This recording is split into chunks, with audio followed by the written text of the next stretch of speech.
베드로전서 2장 9절 10절 말씀 우리 같이 한번 읽을까요? 그러나 너희는 택하신 족속이요 왕같은 제사장들이요 거룩한 나라요 그의 소유가 된 백성이니 이는 너희를 어두운 데서 불러내어 그의 기이한 빛에 들어가게 하신 이의 아름다운 덕을 선포하게 하려 하심이라. 너희가 전에는 백성이 아니더니 이제는 하나님의 백성이요 전에는 긍휼을 얻지 못하였더니 이제는 긍휼을 얻은 자니라. 아멘.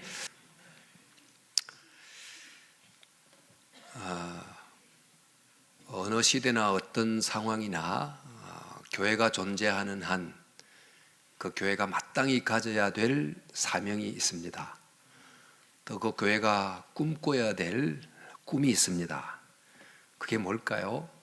그게 바로 사람들을 그리스도의 제자로 세우는 꿈, 또 하나님의 복음이 온 세상에 전파되는 꿈, 바로 이런 꿈이죠.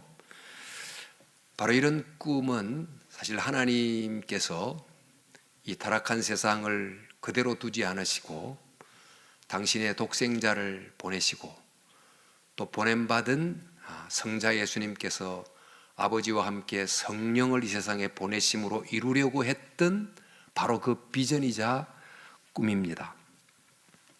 그래서 교회가 바로 이 사람을 세우는 꿈, 또 선교의 꿈을 꾸는 것은 그 하나님의 비전에 동참하는 것이고 또 하나님의 비전의 동력자가 되는 것입니다.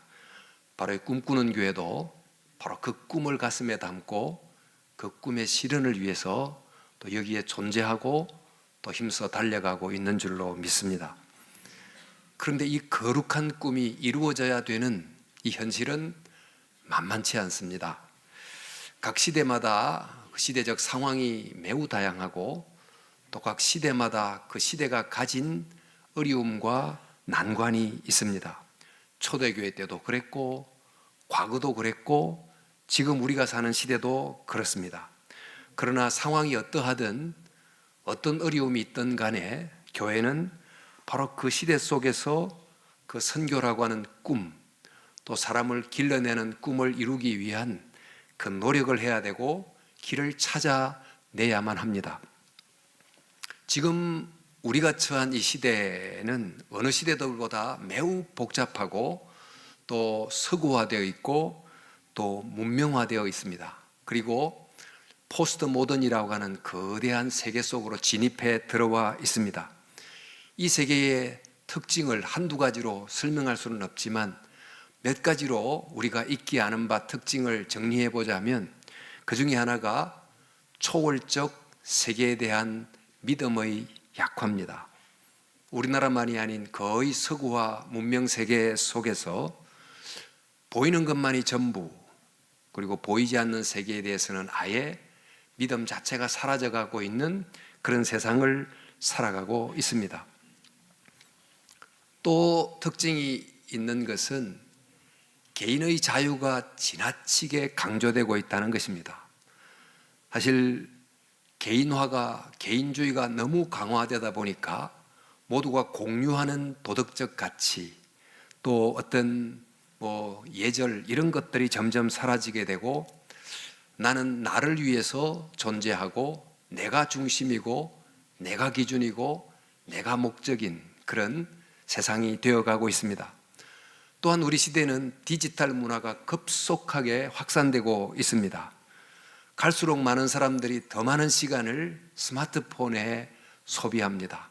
손바닥 속에 있는 그 작은 화면이라는 바다 속에 퐁덩 빠져서 살아가고 있다 보니 많은 사람들이, 특별히 젊은 세대들이 문해력이 약해지고 논리력도 약해지고 타인에 대한 공감 능력도 타격을 받고 등등 이런저런 어려움이 생겨난다고 합니다. 그러다 보니 일주일에 몇 시간을 들여서 공적 예배를 드린다고 해도 또 주중에 모여 소그룹 모임을 한다고 해도 이 거대한 디지털 이 흐름을 막아내기는 쉽지 않은 상황이 됐습니다. 또 한 가지 특징은 정치적 양극화입니다.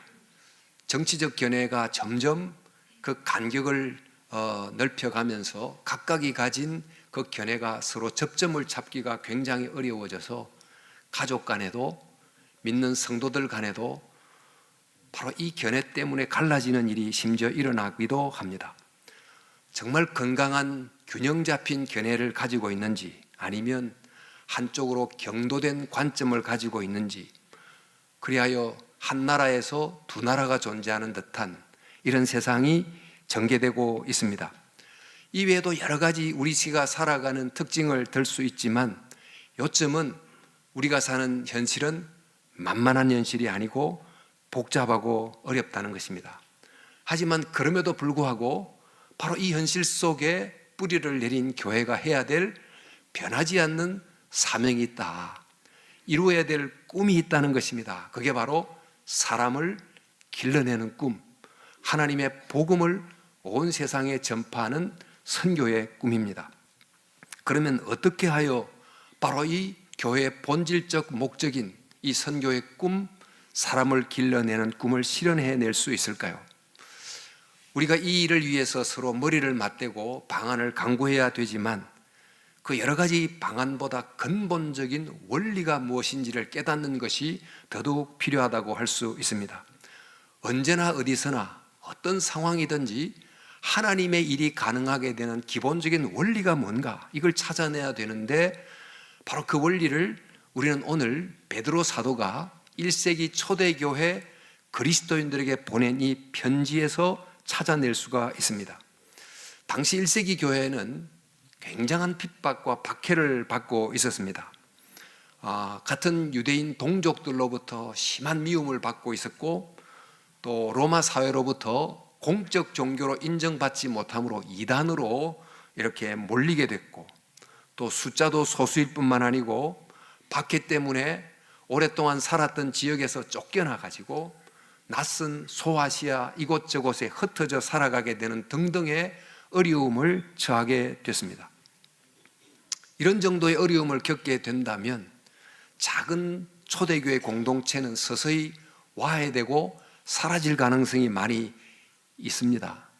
그런데 그 결과는 사실 정반대로 초대교회가 매우 효과적으로 선교 사명을 잘 감당했습니다. 소수에다가 오해를 받기도 하고 구개자고 박해받고 건물도 없고 어떤 이벤트도 하지 않았지만 어떻게 그런 결과를 만들어냈을까? 어떻게 그 최악의 상황에서 최선의 열매를 맺게 됐을까? 우리가 바로 그 원리를 안다면, 바로 그런 본질을 안다면 비록 오늘 우리 교회가 처한 상황이 쉽지 않지만 바로 이런 어려운 현실 속에서도 교회가 꿈꿔야 될 그 꿈, 또 교회가 가진 그 사명을 이루어낼 수 있을 줄로 믿습니다. 자, 이제 우리는 그 베드로 사도가 그 박해받는 1세기 초대교회 성도들에게 쓴 편지 중에 중요한 한 구절에 주목해 보려고 합니다. 그게 바로 베드로전서 2장 9절 말씀입니다. 이렇게 시작됩니다. 너희는 택하신 족속이요 왕같은 제사장들이요 거룩한 나라요 그의 소유가 된 백성이니. 이 구절이 말하는 건 너희, 이 너희는 누구입니까? 조금 전 말씀드렸던 것처럼 여러 가지 어려움과 박해로 이곳저곳에 흩어진 그리스도인들을 뜻합니다. 바로 이런 외적 환경에 어려움이 닥쳐오게 되면 대부분 사람들은 어떤 생각을 하게 될까요?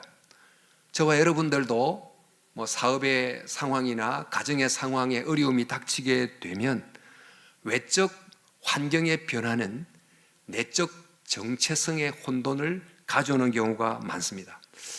도대체 나는 왜 이렇지? 나는 누군가? 믿는다는 게 뭔가? 이런 생각이 흔들리게 되면서 이 자기 자신에 대한 이해가 무너지기 시작하면 점점 더 외적 상황 앞에서 속절없이 쓰러지게 되는 것입니다. 그래서 베드로 사도는 바로 이런 어려운 외적 환경에 처해 있는 그 시대의 그리스도인들에게 그 속에 처해 있는 그 살아가는 그대들, 그리스도인들, 당신이 누구인지를 제대로 알게 해 주려고 이 편지를 쓴 것입니다. 그리고 그 편지 속에서 여러분들은 누구입니다 하는 것을 명료하게 이야기해 주는데, 사도들이 그들에게 무엇이라고 말했을까요? 여러분은 지금 흩어져 있는 나그네들과 같습니다.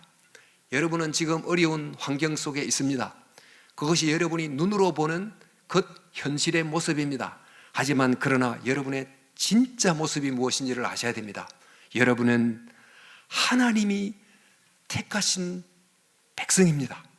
여러분은 하나님이 세운 왕같은 제사장입니다. 여러분은 거룩한 나라요 하나님의 소유가 된 존재들입니다 라고 힘주어 이야기하고 있습니다. 이전에 여러분은 택함받지 못한 백성이었지만, 또 이전에는 죄와 사망과 두려움의 종이었지만, 이전에는 하나님의 제사장이 아닌 우상을 섬기는 자들이었지만, 다시 말해서 이전에 여러분들은 하나님을 모르는 영적 어두움 속에 있었고, 이전에 여러분들은 내가 누군지, 내가 어디로 가는지를 알지 못하는 실존적 어두움 속에 있었고, 또 죄를 짓고 살지만 죄인 줄도 몰랐던 도덕적 어두움 속에 살고 있었지만, 바로 그런 어두움 속에 있었던 여러분을 하나님께서 택하시고 불러내셨다는 것입니다. 그래서 여러분들은 바로 하나님의 전적 은혜로 택함을 받은 사람들입니다. 이제는 다시 사단의 권세 아래 있지 않고 오히려 하나님이 여러분들 속에 부여한 왕적 권세를 가지고 있는 왕같은 존재들입니다. 또 예수님의 보혈에 의지하여 언제든지 하나님의 존전 앞에 나아갈 수 있는 제사장들입니다. 여러분은 거룩한 성도입니다. 거룩한 백성입니다. 이렇게 가르쳐 주고 있습니다. 따라서 박해받고 있는 이 나그네 같은 현실, 이것만 보고 낙심하지 말고 하나님 안에서 부름받은 여러분의 고귀한 모습을 보면서 여러분 이겨내십시오, 이렇게 알려주는 것입니다. 이렇게 베드로 사도는 그 부름받은 성도들이 가진 그 영적인 위치, 권세, 소망, 이런 것을 가르쳐 주므로 비록 지금의 외적 상황이 힘들지만 내적으로 흔들리지 않도록 해 주는 것입니다. 바로 이런 일은 바로 1세기 그리스도인들 뿐만 아닌 지금 21세기를 살아가는 우리들에게도 하나님께서 계속 해 주시는 중요한 일입니다. 저와 여러분들이 각각 살아가는 상황이 다 다릅니다. 아마 각각 종류가 다른 어려움, 힘든 점을 겪고 살아가고 있을 텐데, 바로 그때 외적 상황을 바꾸어 주시기도 하지만 그 상황 속에 살아가는 여러분들이 누구인지를 말씀을 통해서 또 주님 기도 속에서 알려주실 것입니다. 여러분은 그럼에도 하나님이 여러분을 사랑합니다. 하나님이 여러분을 택했습니다. 바로 이 사실을 계속해서 확인시켜 주시는 일을 하고 있는 것입니다. 그런데 이 사도는 흩어진 그리스도인들에게 그들이 전적인 하나님의 은혜로 부름을 받은 성도다, 이렇게 이제 말을 하고는 이것으로 끝내지 않고, 하나님이 여러분을 불러내셨는데, 어두움 속에서 빛으로 불러내셨는데 그 이유가 뭔지, 그 목적이 무엇인지를 알아라고 이어 말하고 있습니다. 우리가 우리 자신을 제대로 알려면 내가 하나님의 은혜로 부름을 받았지만 왜 부름을 받았는지, 무슨 목적을 위해 부름을 받았는지를 알아야 비로소 우리를 제대로 알 수 있기 때문입니다. 따라서 사도는 바로 우리를 부름을 받은 거룩한 백성이다 라고 말한 다음에 이어서 이렇게 말합니다. 이는 너희를 이렇게 거룩한 백성으로 부르신 이유는, 그 목적은 너희를 어두운 데서 불러내어 그의 귀한 빛에 들어가게 하신 그 그리스도, 그 하나님의 아름다운 구원의 덕을 온 세상에게 선포하게 하려 하심이라는 것입니다. 즉 너희들을 택하신 이유가 뭐냐? 너희들만 택한 것이 아니고 너희들을 통하여 아직 택함받지 못한 사람을 택하려고 먼저 택했다고 알려주는 것입니다. 마치 하나님이 아브라함을 갈대아 우르 가운데서 그를 택하여 불러내셨는데, 그를 불러내신 이유는 아브라함과 그의 후손만 택하고 그들에게만 복을 주려는 게 아니고 먼저 택함받은 아브라함을 통하여 아직 택함받지 못한 열방을 택하기 위함이 아니었습니까? 그러니까 배타적 선택이 아닌 이타적 선택을 위하여 먼저 불러냈다는 것을, 즉 택함의 목적을 알려주고 있는 것입니다. 왕 같은 제사장으로 삼으신 이유도 역시 하나님께서 왕이 신하에게 일정한 권한을 맡겨주듯이 우리에게 권세를 맡겨주고 일정한 영역에서 부모로서 어떤 직장의 계급으로서 우리에게 권한을 맡겨주신 것은 우리들만을 위한 게 아니고 그 영역을 일정하게 하나님의 뜻을 따라 다스림으로 그 속에서 하나님의 빛을 드러내게 하려고 권세를 주셨다. 또 우리를 하나님 앞에 언제든지 예수 보혈에 의지하여 나아갈 수 있는 제사장이 되게 한 이유도 역시 우리가 하나님께 나아가 죄 용서를 우리만 받는 게 아니고 아직 그 거룩한 용서의 은혜를 모르는 사람들이 하나님 앞에 나아갈 수 있도록 우리가 하나님과 그들 사이를 이어주는 영적 브릿지가 되는 제사장이 되라고, 그 목적 때문에 우리를 제사장으로 삼아 주셨다는 것입니다. 그래서 사도는 계속 이어 말하기를 우리를 거룩한 백성, 즉 성도로 부르신 이유는 우리를 먼저 거룩한 백성이 되게 한 다음에 하나님께 속하지 않는 이들도 거룩한 백성이 되게 하려고 이 목적을 위하여 우리를 먼저 성도로 불러내셨다고 가르쳐주고 있는 것입니다. 이처럼 이 사도 베드로는 흩어진 초대교회 성도들에게 여러분들이 누구인지를 바로 알려주는데, 그 이유는, 그 내용은 여러분은 그 기이한 빛 안으로 불러냄을 받은 성도들이며 동시에 여러분은 그 빛을 속에 담고 다시 어두운 세상으로 보냄을 받은 선교사다라고 하는 것을 알려주고 있는 것입니다. 교회를 그 헬라어 원어로 말하면 에클레시아라고 합니다. 이 원어의 뜻은 에크, 어디로부터, 클레오, 불러내다, call out of the world, 그래서 세상으로부터 불러냄을 받은 무리들입니다. 우리 모두는 다 불러냄을 받은 백성들입니다. 근데 왜 불러냈습니까? 예수님께서 제자들을 불러낸 다음에 12제자로 삼은 다음에 그것으로 끝내지 않고 십자가를 지기 전에 요한복음 20장에 이렇게 말씀하십니다. 아버지께서 나를 이 세상에 보낸 것 같이 나도 너희를 세상에 보내노라. 또 너희는 가서 모든 족속으로 제자를 삼아, 이렇게 말하면서 예수님 안으로 부르심을 받은 제자들을 다시 세상 속으로 파송하고 보내고 계시는 것입니다. 그래서 초대 교회 성도들은 사실 다수가 아닌 소수 그리스도인들이었지만 그들 각각은 다 우리는 하나님의 은혜 안으로 부르심을 받았다, 거룩한 성도가 됐다, 동시에 바로 이런 우리는 이 세상 속으로 보냄을 받은 선교사다, 이렇게 생각하며 살았던 것입니다. 그러다 보니 박해로 흩어진 그 새로운 현실에서 살았지만 그 상실과 고통의 상황을 정말 괴로움과 어려움으로만 생각지 않고 하나님이 이곳으로 나를 선교지로 보내셨구나 라고 그 현실을 영적으로 재해석하는 마음을 갖게 된 것입니다.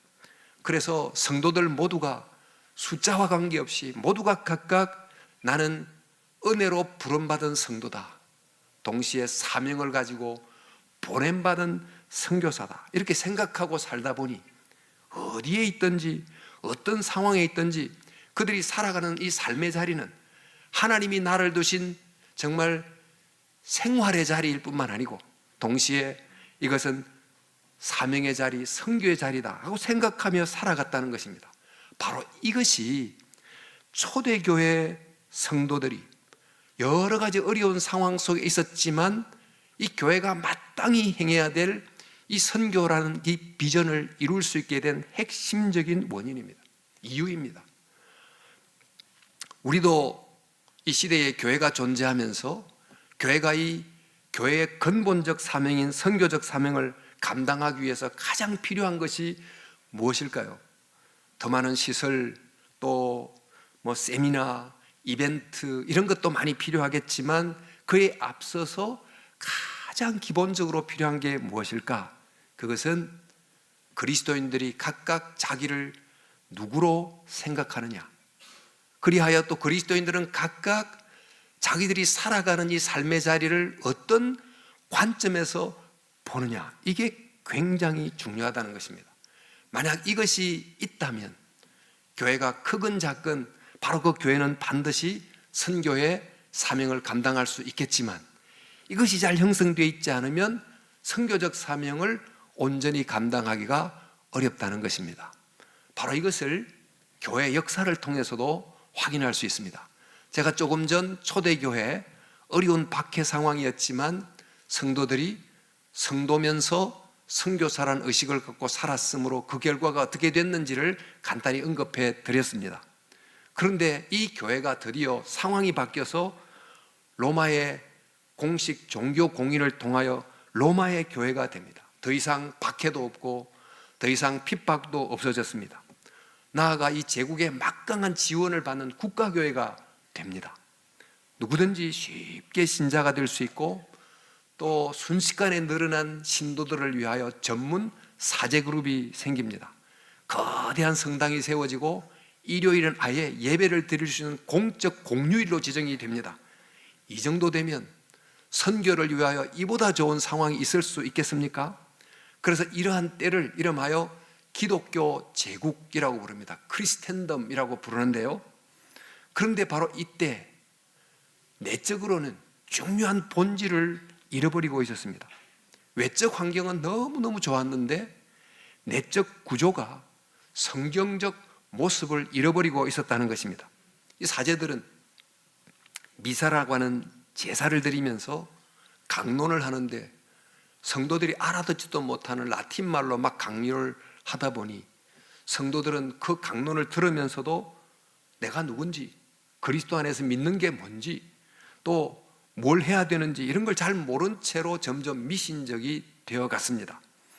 또 교회 일은 오직 사제들만이 하고 평신도들은 미사 참석만이 전부가 되는 상황이 되어버렸고, 따라서 신앙생활이라는 것은 이 예배당에 모인 바로 이 시간, 또 예배당이란 이 공간만이 신앙생활하는 장소고, 우리가 흩어져 나가 살아가는 일상의 자리는 신앙과 무관한 장소로 이분 이렇게 돼버린 것입니다. 자, 이렇게 되므로 정말 초대교회와 비교할 수 없는 좋은 외적 조건을 가졌지만 결국 성도들이 누구인지 자기 정체성을 잃어버리고 또 그들이 살아가는 삶의 자리의 의미를 망각하면서 드디어 이 거대한 교회, 다수의 교회가 그 화려한 그 크리스텐덤은 서서히 무너져서 우리가 아는 종교 개혁을 맞이하게 된 것입니다. 지금 우리가 살아가는 이 시대에는 바로 그 이후의 시대, 이른바 포스트 크리스텐덤이라고 부르는 시대를 살아가고 있는데, 바로 이 시대에는 세속화와 또 개인주의화와 도시화와 디지털화와 같은 것들이 복합적으로 합쳐지면서 굉장히 이 시대의 특징을 지니고 있습니다. 그런데 이런 시대 속에서 어떻게 교회가 그 교회의 마땅한 사명과 꿈을 이루어낼 수 있을까? 무엇을 회복해야 될까? 여러분, 기독교 교회의 선교사이면서 또 유명한 학자였던 레슬리 뉴 비긴이라는 분이 계십니다. 이분은 영국 교회가 부흥할 때 인도로 선교사로 파송이 되셨던 분인데, 이분이 인도에서 선교사 활동을 다 마치고 영국으로 귀국하게 된 이후 영국 교회 현실을 보고 큰 충격을 받게 됩니다. 선교사를 파송했던 선교 파송국 영국이 돌아와 보니까 선교사가 필요한 비선교국처럼 되어버렸다는 것을 보게 된 것입니다. 왜 이렇게 됐을까? 그가 고민하면서 생각하다가 알게 된 것이 있습니다. 영국 교회가 부흥할 때 그 중에 헌신적인 성도들을 이곳저곳 선교사로 파송했는데, 그리고 이제 그 선교사들은 각각 외국에서 선교사로 살았는데, 그 선교사를 파송한 교인들은 자기들은 선교사를 파송하는 성도로만 생각했지, 자기들은 일상 자기의 일터에도 그들도 선교사라는 생각은 거의 하지 않고 살았다는 것입니다. 또한 그들은 선교지라는 것은 저기 아프리카, 인도, 저 어디 남미 이런 곳으로만 생각했지, 내가 살아가는 바로 이 가정, 만나는 그 일상, 사람들과의 관계, 직장, 마을, 이런 곳을 내가 파송된 선교지라는 생각을 전혀 하지 않고 살아갔다는 것입니다. 그 결과 좋은 예배당도 있고 긴 역사적 전통도 있지만, 그러나 결국 영국 교회는 서서히 무너지게 됐구나, 이것을 레슬리 뉴비긴이 깨닫게 됐습니다. 그래서 그는 교회가 이 사명을 감당하려면 어떻게 해야 되는가, 그러면서 그는 선교사를 보내는 교회가 돼야 된다. 그러나 그것만으로 충분치 않고 온 성도가 선교사가 되는 교회가 돼야만 되는구나 하는 걸 깨닫게 됐다는 것입니다. 바로 그럴 때만이 교회 사명인 선교가 이루어질 수 있다. 그래서 온 성도가 선교사를 파송할 뿐만 아니고 온 성도가 우리도 선교사다 하는 의식을 갖고 살아가는, 이른바 온 성도가 선교사적 의식을 갖고 살아가는 교회를 이름하여 그 교회가 진짜 선교하는 교회다, 그 교회를 선교적 교회로 부르습니다. 그걸 미셔널 처치라고 이제 부르는데, 바로 이 교회가 초대교회의 모습입니다. 이 레슬리 뉴비긴이 우리가 회복해야 될 교회의 모습이 뭐냐? 바로 초대교회가 보여줬던 바로 이 모습을 되찾아야 된다라고 이제 강조하게 된 거죠. 작년입니다. 인천 송도에서 세계적인 복음주의 대회가 열렸습니다. 로잔 대회라고 하는 대회가 열렸는데, 일찍이 빌리 그레이엄 또 존 스토트라고 하는 유명한 복음주의 지도자들을 통해서 시작되어 한국의 개신교 복음주의꾼을 하나로 묶어가지고 온 세계에 복음을 전하자라고 하는 일종의 선교 무브먼트가 이제 로잔 대회인데, 이 대회의 초창기부터 줄곧 일어난 이 키 모토가 있습니다. 이 모토가 뭐냐면, 온 교회가 온전한 복음을 온 세계에, 이것이 그 대회의 모토입니다. 영어로 보면 더 동일한 단어가 whole church, the whole gospel, the whole world 이렇게 되어 있어요. 지금 우리의 목적이 뭡니까? 온전한 복음, 성경에 기초한 온전한 복음을 온 세계에 전파하는 것이 선교의 꿈이자 비전인데, 이것이 어떻게 가능합니까? 그것은 바로 온 교회가 나서야 된다는 것입니다. 온 교회가 그저 선교사를 보내는 것 정도가 아닌 모든 성도가 그 삶의 자리에서 선교사가 됨으로 whole church, 모든 처치 멤버들이 온전한 복음을 각 삶의 영역에 전파함으로 이 선교의 꿈이 이루어질 수 있다고 하는 것이지요. 만약 바로 이런 일이 일어나지 않으면 거대한 운동장에 수많은 사람들을 운집시켜서 대규모 선교대회를 이룬다 할지라도 잠시는 효과가 있겠지만 일시적 이벤트로 끝나게 되겠지만, 우리 초대교회에서 본 것처럼 모든 성도들이 얼마나 우리가 그리스도의 은혜 안으로 부름받은 성도인가를 깊이 깨닫고, 또 주님께서 우리를 내 삶의 자리로 보냄을 받았다는 선교사라는 걸 자각하고 살아간다면 바로 정말 선교의 이 꿈과 비전이 이루어질 수 있다는 것이지요. 그런 점에서 이 꿈꾸는 교회 성도 여러분들 모두가 다 정말 나는 성도이면서 나는 또한 선교사다, 이런 생각을 할 수 있기를 바랍니다. 또 여러분이 키우려는 이 장학, 이 다음 세대들도 역시 바로 이런 생각으로 잘 정리된 영적인 아들로서 딸로서 자랄 수 있도록 키워갈 수 있기를 바랍니다. 또 그리고 그런 일을 위해서 선교사를 파송해서 선교사가 파송된 바로 그 나라에서도 바로 이런 사람들이 곳곳에서 일어날 수 있도록 도와줄 수 있어야 될 것입니다. 그래서 교회가 바로 이 선교의 사명, 꿈을 이루기 위해서는 말씀드린 것처럼 온 성도가 성도이면서 선교사다는 것을 깨달아야 되는데, 바로 이런 깨달음은 반복해서 계속해서 일어나야 됩니다. 우리가 살기 위해서 들숨 날숨을 계속 쉼으로 바로 우리가 생명이 유지가 되는 것처럼, 바로 성도이면서 선교사인 우리의 이 자기 정체성, 이 자기가 살아가려면 바로 이런 자아를 만들어내는 영적인 두 운동이 계속해서 일어나야 되는데, 그 첫 번째 운동이 뭐냐면 더 깊이 복음 안으로 들어가는 것입니다. 여러분이 매주일 예배에 오시지 않습니까? 올 때마다 나는 지금 하나님의 거룩한 복음의 비단으로 들어간다, 나는 하나님의 그 은혜의 말씀의 비단으로 들어간다, 이렇게 하고 예배에 오셔서 정말 아름다운 햇빛이 비치는 비단에 머무는 것처럼 행복한 은혜를 충만히 받으시고 예배를 마치고 돌아갈 때는 나는 이제 보냄을 받아 내가 있는 삶의 자리로 하나님의 파송을 받아 나는 간다, 이런 생각을 예배 때마다 해야지 바로 이런 나는 성도이면서 선교사라는 의식이 자리 잡게 되는 것입니다. 마치 주차장에 보니까 차가 엄청나게 많이 있는데, 이 교회가 영적 주유소가 돼서 여기는 기름을 주유하지 않지만 영적 기름을 막 주유받아가지고 주일날 잔뜩 막 풀로 영적인 기름을 차징해서 세상으로 일주일 동안 신나게 영적인 삶을 살아갈 수 있도록, 그런 여기 와서 은혜에 깊이 젖어들고 또 나는 세상으로 삶의 자리로 파송되는 생각을 가지고 살아가야 될 것입니다. 정말 이 복음의 빛이 얼마나 대단한지요. 우리가 그 복음의 빛 안으로 들어감으로 성도가 됐지만, 바로 우리를 구원한 그 복음의 빛은 정말 가볍지 않습니다. 얼마나 기이하고 얼마나 놀랍고 얼마나 영광스러운지 사도 바울이 말한 것처럼 그 깊이와 높이와 넓이를 청량할 수 없는 놀라운 진리가 있고 은혜가 있지 않습니까?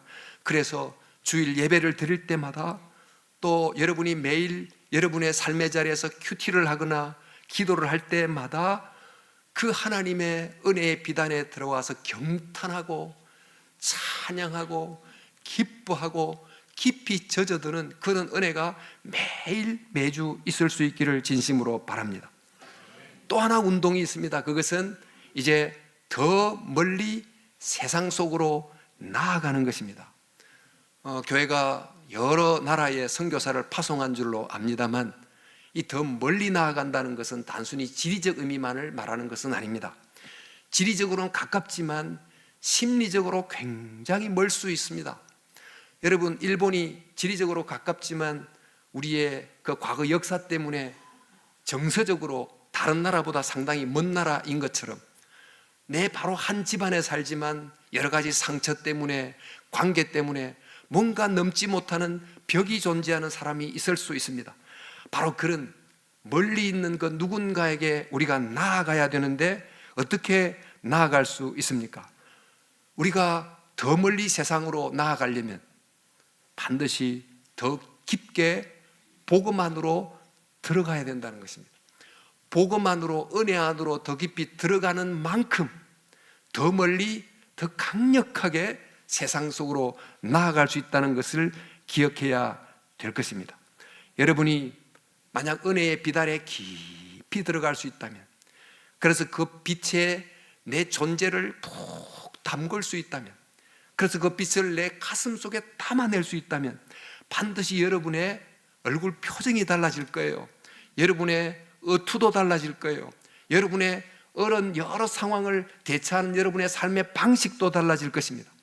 내가 바뀌었는데 내 바뀐 것으로 그치지 않습니다. 달라진 나는 반드시 내가 일상 속에서 만나는 많은 사람들에게 여러 형태로 영향을 끼치게 됩니다. 영적 나비 효과를 만들게 된다는 것입니다.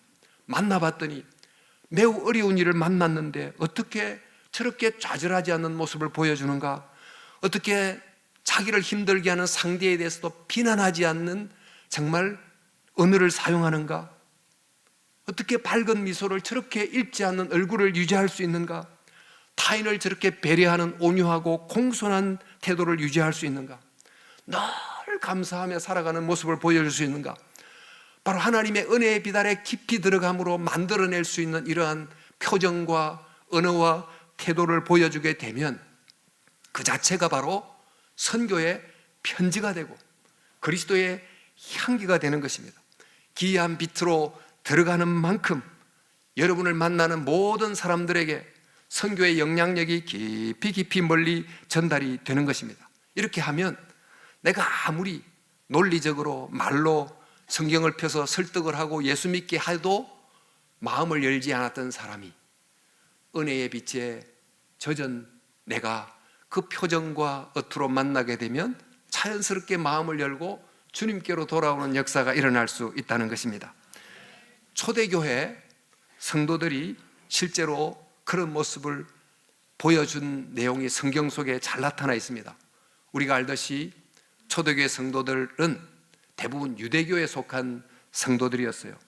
유대교에 굉장히 열심이었는데 그들이 아는 유대교 안에서 발견한 구원의 빛은 아주 희미했습니다마는 그들이 예수님을 만나고 예수님의 십자가와 부활을 경험하고 성령을 받고 난 다음에 비로소 구약이 말하고 있는 그 메시아가 바로 이분이다, 예수님이다 하는 것을 분명하게 알게 되고 또 그 예수님 안에서 펼쳐진 하나님의 원대한 구원과 사랑이 무엇인지를 경탄하며 감격하며 빠져들시 들어가게 됐습니다.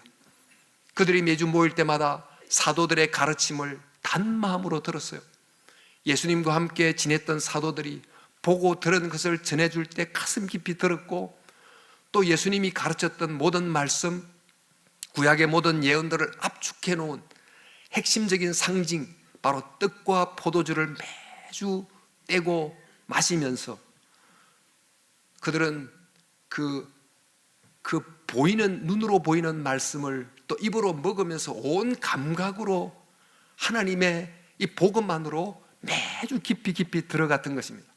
그렇게 함으로 그들은 주님 안에 와서 그들의 표정이 바꿔지고 언어가 바뀌어지고 태도가 바뀌어지고 그런 모습으로 세상에 나갔더니 비록 그들은 정말 예루살렘을 넘어 유대를 넘어 사마리아를 넘어 땅끝까지 복음을 전하는 선교사가 될 수 있었던 것입니다. 바로 이것이 초대교회가 보여줬던 선교의 모습인데 바로 이런 모습을 바로 이 꿈꾸는 교회도 보여줄 수 있을 줄 믿습니다. 어떻게 하면 됩니까? 바로 초대교회가 했던 바로 그 원리를 따라 살아가면 바로 하나님께서 이 꿈꾸는 교회를 통해서 놀라운 선교의 역사를 이루게 될 줄로 확신하는 것입니다. 성도 여러분, 오늘 교회가 장학주일로 지키고 선교주일로 지킵니다. 왜 1년 중에 이 한 주간을 특별주일로 정하고 왜 이 일을 위해서 헌금합니까? 바로 그 이유는 바로 꿈 때문입니다. 모든 교회가 꿈꿔야 될 바로 그 꿈, 사람을 키우는 꿈, 또 선교가 이루어지는 그 하나님의 꿈 때문입니다. 이 꿈은 그저 꿈으로 끝날 수도 있지만 이 꿈은 이루어질 수도 있습니다. 어떻게 하면 이루어집니까? 우리가 본 것처럼 초대 교회가 보여줬던 그 원리를 안다면, 즉 온 성도가 선교사임을 알고 살아간다면, 또 매주 매일 복음만으로 깊이 들어간다면 바로 이 꿈은 반드시 이루어지는 것입니다. 따라서 이 꿈꾸는 교회 성도 여러분, 예배 올 때마다 또 말씀 앞에 설 때마다 복음의 기이한 빛 안으로 깊이 들어가서 그 빛 안에 충분히 젖으시고 그 빛을 가슴에 담으시고 그 빛이 여러분의 얼굴을 통해 배어나오고 말을 통해 배어나오고 태도를 통해 배어나올 수 있기를, 그래서 여러분 자신이 선교의 편지가 될 수 있기를 주님의 이름으로 축원합니다. 여러분의 자녀들도 더 갈수록 어려워지는 세상을 살아가면서 어떻게 키워야 됩니까? 바로 이럴 때일수록 진리의 말씀을 굳게 가진 진리의 빛을 그 속에 담은 자녀들로 키워야 됩니다. 그러면 그들이 자라나서 어떤 직업을 갖든지 어디서 살아가든지 바로 그들이 곧 그곳에서 하나님의 영광을 드러내는 선교사가 되는 것입니다. 뿐만 아니고 지금도 선교사를 많이 파송하고 또 돕고 계시겠지만 더 그들을 도움으로 바로 그 선교사가 파송된 그 지역에서도 바로 성도이자 선교사인 진정한 그리스도인들이 곳곳에서 많이 일어날 수 있도록 해야 될 것입니다. 바로 초대교회에서 일어났던 바로 이 역사가 이 꿈꾸는 교회를 통해서 개성되고 이어지고 확장되고 지속될 수 있기를 진심으로 축원합니다. 꿈꾸는 교회가 바로 이 선교의 비전을 이루는 우리나라의 대표적인 주자교회가 될 수 있기를 진심으로 바랍니다. 그리하여 하나님의 꿈을 가슴에 품을 뿐만 아니고 이 꿈을 실제로 실현해내는, 그래서 사람을 세우고 선교하는 꿈을 잘 이룸으로 하나님이 기뻐하시고 하나님이 영광을 받으시는 귀하고 아름다운 꿈꾸는 교회, 또 모든 성도 여러분들이 될 수 있기를 주 예수님의 이름으로 축원합니다.